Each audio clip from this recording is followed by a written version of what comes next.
নামাজও করতে পারিনি, এরকমভাবে রোজাও করতে পারিনি, এরকমভাবে আমলও করতে পারিনি, তবে আল্লাহর নবীর মহব্বত ভরা দিল ভরা।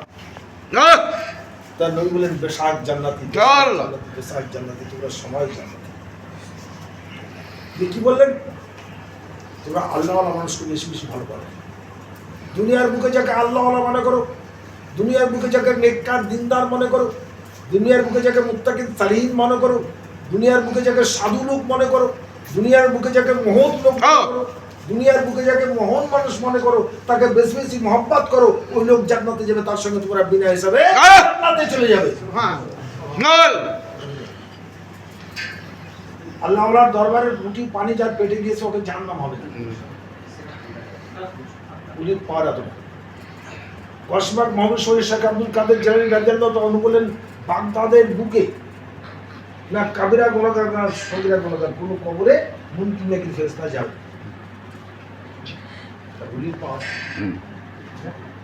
একবার এখানে এই জেলা কোডন মানে এই জেলা থেকে ধান অন্য জেলা যেতে পারবে, কিন্তু সাত্তার সাহেবের সঙ্গে ইন্দিরা গান্ধীর সুসম্পর্ক ছিল, বাগড়ির ধান আটকে গেল।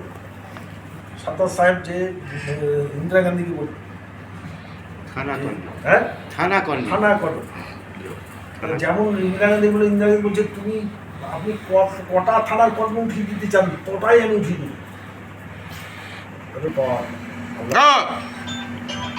পুরীর পর আল্লাহর দরবারে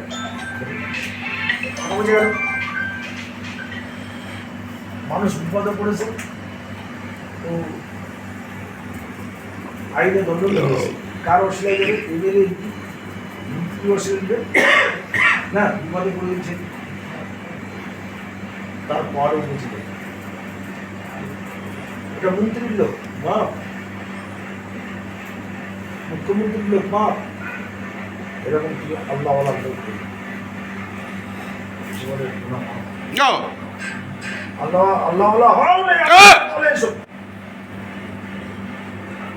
নিজের দিনদার হও, একজন দিনদার ব্যক্তিকে মহব্বত করে, তার বিরূপ সমালোচনা না করে তার পক্ষে আসো। তিনি নবীর পক্ষের লোক, তুমি তার পক্ষে আসলে মুসলিম পক্ষের লোক হয়ে যাবে।